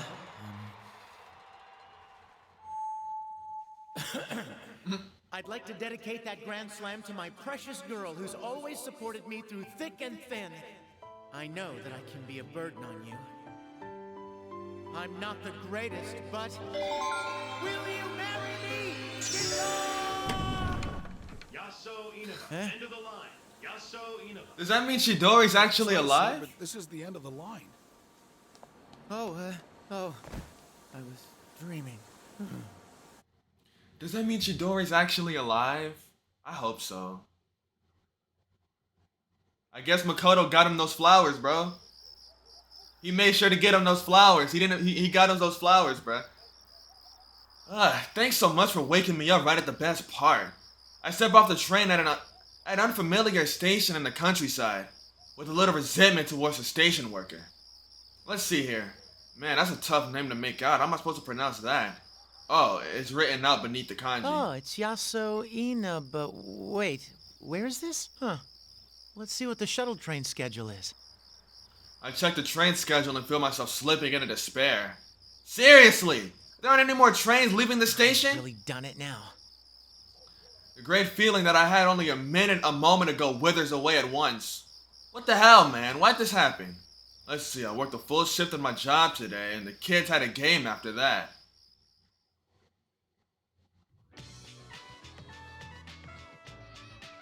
If you get a hit, you'll be a hero. Are you gonna try for a home run? It's the afternoon before a long holiday weekend. Normally I'd be busy with my part-time job and top secret missions, but on days off I transform into an excellent coach for the boys' baseball team. It's our first game in a while, so I want to make sure these kids win somehow. The game's coming to an end. We're one run away from tying up the score. I'm talking with Goro, our cleanup hitter, who's getting too much of a swelled head over his position to actually focus on the game. Even if we could get a clean hit, he'll never be able to do it like this. Of course I am. You made me the cleanup hitter after all. I'm making this a home run, no matter what. Watch your mouth, kid, or you'll scare the ball away. Now listen up. Don't try to act cool. Just play like you normally would. The team's counting on you. Goro stops boasting and turns toward the bench. The other kids are cheering Goro at the top of their lungs. Keep your eye on the ball. You can hit it. The pitcher's totally freaked out. See, a hero doesn't just hit homers all the time. Even if you mess up, there's guys behind you waiting to help. Now loosen up and do your best. Gotcha. Goro's face loses the gruff facade he had been wearing and he begins to focus. There we go, that's how it should be. Thanks, Junpei. Hey, you're supposed to call me Coach, a screwball. Make sure you stay loose. I finished off by giving a hard smack on Goro's butt with my bat before sending him off to the batter's box. Goro keeps his eye on the ball and lands a direct hit, sending the ball flying out past the outfielders. Alright, we're tied! Garo's standing on second base with a huge grin.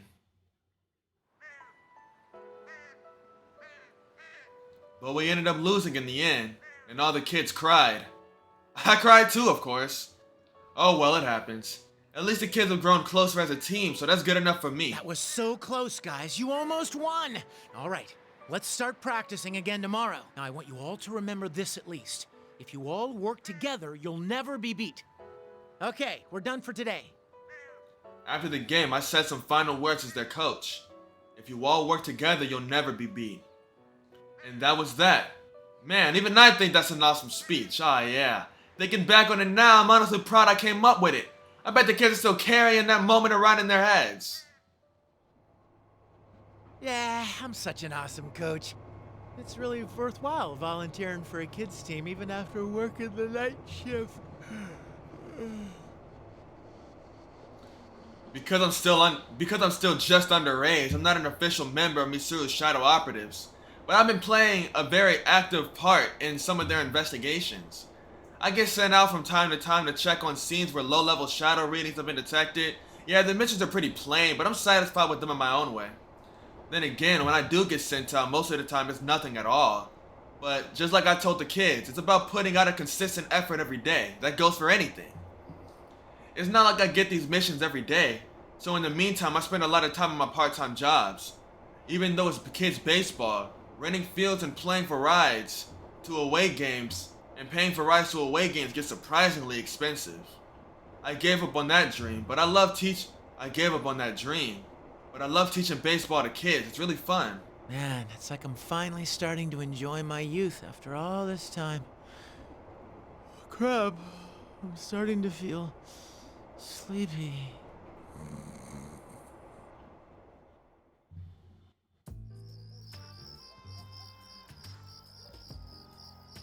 And that leads to where I am right now. Not only did I completely miss my stop, but I can't even get back home. I'm in a tight squeeze here. I just fall asleep like that. I can't believe I slept through so many stops either. Seriously.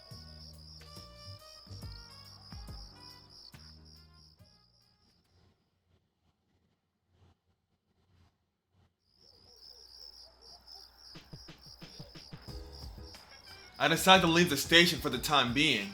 There's some basic vending machines outside and nothing else. That's actually kind of impressive. Crap, this is real bad. Till that doesn't happen soon, it looks like I'm gonna end up sleeping outside. What the heck am I gonna do now? I guess I better call somebody and hope. I pull out my phone and call up anyone I can think of so I can get a ride out of here. Surprise, it's not on. I pray that the battery didn't die while I was on the train and hold the power button and it turns on. No, the battery's in the red! I might not be able to make a single call at this point. Things never turn out well when they're this bad, but suddenly my ringtone echoes out in this empty place. Oh. Hello? Finally! Hey, Junpei, what were you doing? I've been calling you this whole time. It's Yuka-tan! How long has she been trying to call me? Maybe she got dumped by her boyfriend and needs a shoulder to cry on or something. Wait, does she even have a boyfriend? She sounds really pissed for some reason, but man, she's always like this after all. The most important thing right now is charging his phone. Oh, hey, Yuka-tan. Can we not talk about that now? My battery's about to die. Hey, what's that noise in the background? It's super loud. Your phone's about to die? What's wrong with you? Mitsuru-senpai, Akihiko, Fuka, and Igus have gone missing. We're in a helicopter to find them. They're missing? A helicopter? We've looked in tons of places for them, but we can't find them. Anyway, where are you right now, Junpei? Hold on a second, this doesn't make any sense at all. Mitsuru and the others went missing and now Yuka-tan's in a helicopter trying to find them. This is too much information at once.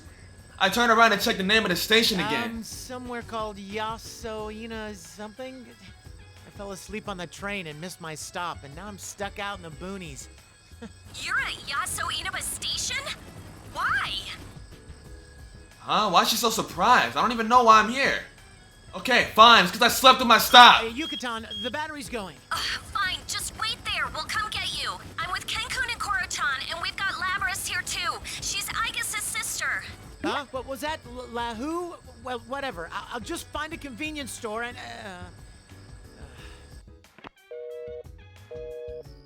The phone died. I consider what I should do now, but then again I'm worried about Mitsuru-senpai too. I just have to buy a cheap charger at a gas station or something and call Yuka-tan back. It's maybe out in the boonies, but there's gotta be a convenience store open around here. I start walking along the road in search of the open store.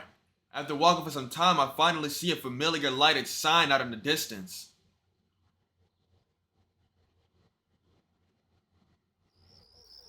Nice, just what I wanted. I'm starving too, so maybe I should get myself something to eat. Finally, with some relief over finding a store, my step grows lighter. That's when the lights ahead suddenly go out. Don't tell me they're closed. What kind of convenience This store is dumbass open nigga, 24/7 bro. these days? No, that's not right. It's not just a convenience store. All the street lights and lights in the houses have all gone out as well. And somehow the people I saw inside the store have all vanished too.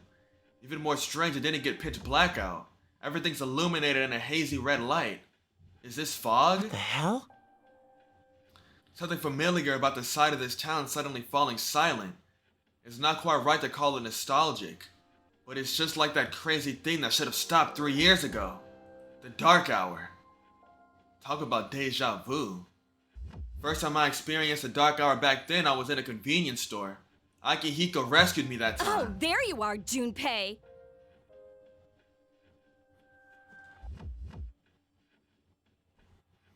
A voice from behind me makes me turn around and I see a girl dressed in all pink. Is that Yuka-tan? What's gotten into her? She's dressed rather odd, but there's no mistaking her voice. Yuka-tan stops a short distance away from me and glares. She looks pissed. Is it because I left the station after she told me to wait there? Even then, she seems way too angry. Hey, Yuka-tan! I'm making an effort at least, so... But hey, Mitsuru-senpai's gone missing? What's going on? Damn, she's really pissed. Steady, Junpei. Okay, when you're pitching to a real hard case, you need to throw outside the strike zone just to test the waters. Throw them off their game and see how they react, right? Yeah, I'm a genius. So, you look great, huh? Is that your, feather pink outfit? Are you doing an autograph tour out here? Come meet the Feathermen. I tried throwing my best curveball, but she still looks mad. Oh, crap. You never shut up, do you? You're nothing but a minor character. A mook, a minion, a loser. Just die and let the world have your body back? Damn!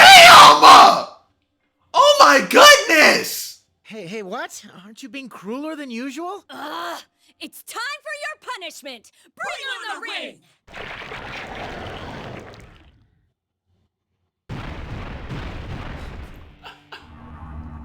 Yuka-tan suddenly raises one hand as she delivers that cheesy line. With that, 4 red pillars fall from the sky and stab into the ground around us, forming a fighting ring. I don't know what's going on, but this suddenly feels really dangerous. I place my bag on the ground. I then pull out my favorite bat and take a cautious stance.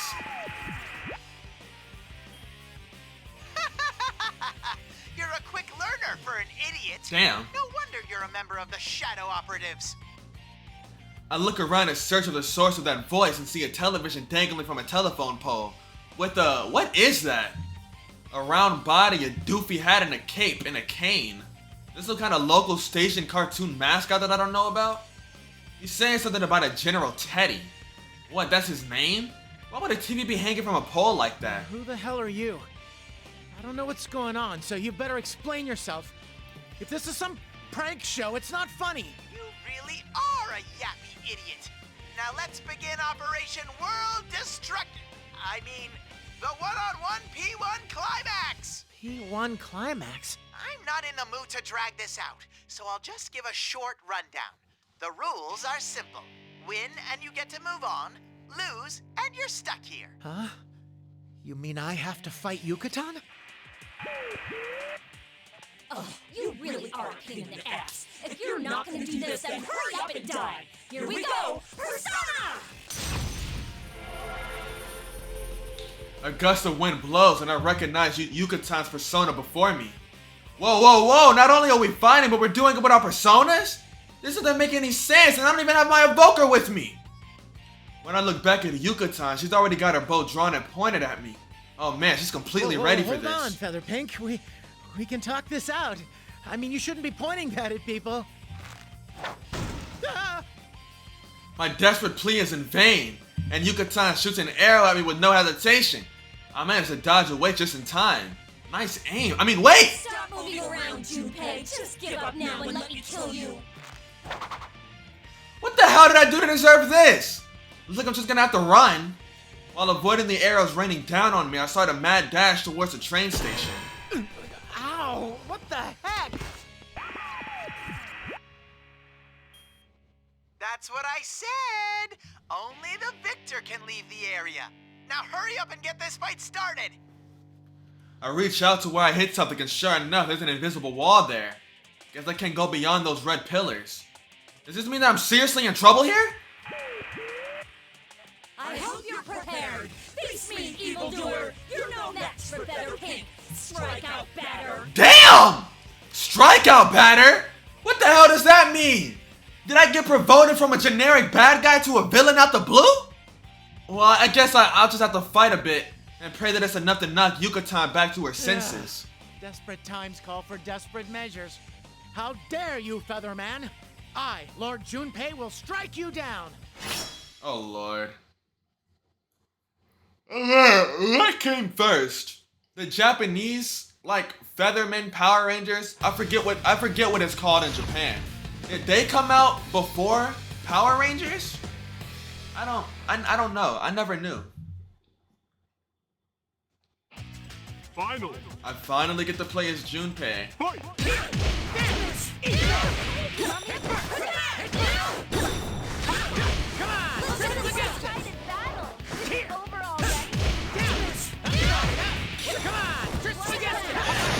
Hold on. Hold on!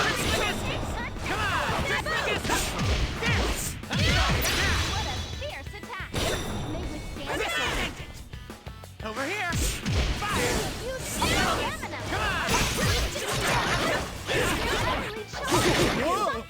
Let me look at his moves. Command move. Damn, that is a lot. It's confusing to me.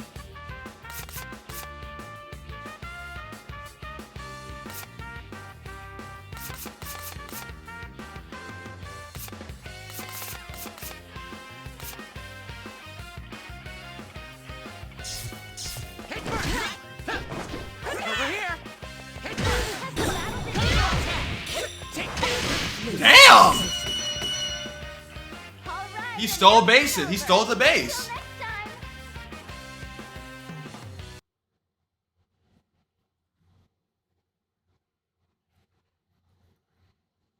The Mook wins! Damn. Keep that up and keep winning! Who are you calling a mook? Wait, Yuka-tan! What is a mook?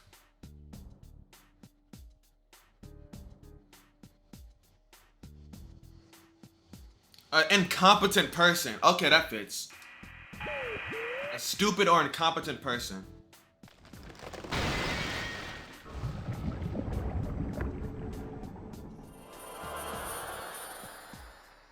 The red pillars shatter and Yuka-tan suddenly starts melting away like a piece of black candy. Just then, what looks like golden grains of sand fly up into the air and flow across the sky. That costume guy on the monitors disappeared. Does that mean the invisible walls I ran into are gone now too? Maybe? What was that just now? It wasn't a dream, right? I slept a ton on the train after all. I pinch myself and look around. Ow, the lights are still out in the city and there's no one around. Could this really be the dark hour? And the way Yuka-tan disappeared seems familiar too. Is that a shadow? Then was that a fake Yuka-tan? The convenience store's lights went out right around midnight, I think. Past midnight, it reminds me of the dark hour. That was our battlefield 3 years ago. Did the dark hour come back? At the stroke of midnight, the world suddenly stops in time. And the world becomes a place where only persona-using people like us can move around. During that time, people disappear and shadows show up instead. Normal people don't even notice that this time exists. At the very least, the situation sure looks a lot like the dark hour. Wait a sec. How'd I use my persona without an evoker? Those with potential like us are able to summon personas by resolving ourselves to death. But in order to acquire the trigger for such resolve, we usually use these things called evokers that are shaped like guns. But during that fight, I was able to summon my persona, Trismegistus, just by thinking about it in my head. This feels like it's more dangerous than the dark hour. If If that's the case, then could the disappearance of Mitsuru and the rest be related to this Is phenomenon? that General Teddy guy behind this? We'd better step barefully. The costume dude told me to keep winning, but I don't know anything about this town. Well, just standing around here isn't gonna do me any good, so I guess I should head back to the station for now. That's where the real Yucatan told me to wait. Let's see here. Which way was it? I started walking back the way I came, but something's obviously wrong. I mean, I don't think it took me this long to get from the station to the store. And it might just be because of that fog, but the street poles and streets look distorted. A maze that changes every time you look at it. That in itself reminds me of the past. Was that a girl who needs help? Somebody might be getting attacked by something similar to the monster as Yucatan. I mean, that monster that looked like Yucatan. If that really was a shadow, then there's no way I can ignore this. I'm the Shadow Operative's lethal weapon after all. I look towards where I heard the sound coming from and see a giant shopping center. Like one you'd find in the suburbs. The sign says Jeunesse. Oh, hey, I know that store. Every day's great. I don't remember that place from a moment ago, but I'm positive that I heard that girl's scream come from here. She needs me to rescue her. Hang on, I'm coming! Shadow Operative JUNPEI AHHHH is on the scene! I force open the stuck automatic door with my hands and almost trip over a number of things while I run into the building. It's Rise.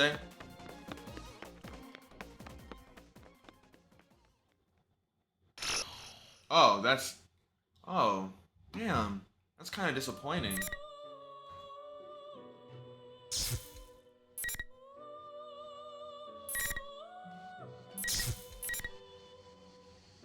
Margaret.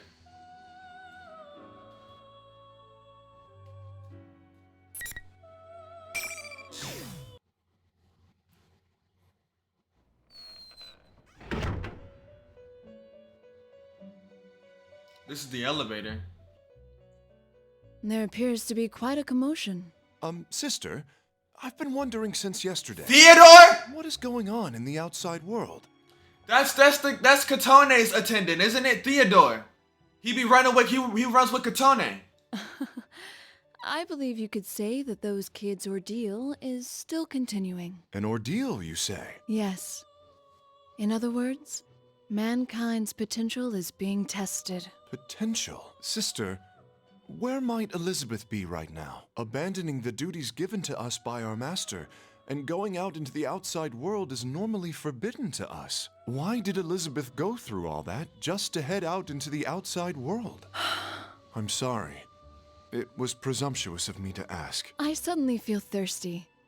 Do you feel like drinking a cola? A cola, you say? My, don't tell me that you don't know what that is. Of course I do. Elizabeth told me about it. An ebon monster compressed into a metal cylinder, waiting for the moment its prison is released to spring into the eyes of the unwary spewing foam. Quite. Well then, I task you with the acquisition of about 100 of these colas. You want me to do this? But cola only exists in the outside world. I merely ask for the cola. How and where you perform your task is at your discretion, even if it takes you into the outside world. Sister. Yes, what is it? While I'm out, may I go see what's going on outside? That would be none of my business. All I asked you to do is go on an errand for me. Shouldn't you hurry? Our master will be returning soon. Yes, I'll go at once. I guess it can't be helped that he's drawn to the outside world right now. This current aberrance in the outside world is centered on that red-haired guest. And Persona users have gathered to it, as if caught up in that fate. Even my heart races just thinking about it. It's troublesome having siblings so brimming with curiosity. Oh, that's cute.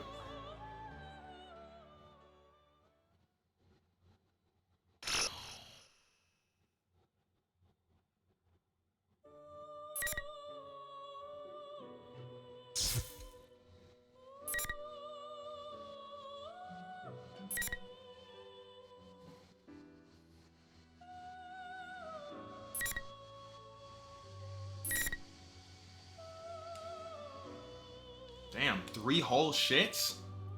3 whole shits? That's the end of the episode. If y'all enjoyed, like, subscribe, leave a comment, or read them up. Dive into the next one. This one's looking pretty damn good too. Episode P4 was really fun. This one's looking like it's gonna be some damn fun as well. So I hope y'all are enjoying, and I hope y'all are looking forward to it. Next time we're gonna be getting into Wavering Heart, Unforgivable Insult, and Who to Protect. Peace out, I love y'all.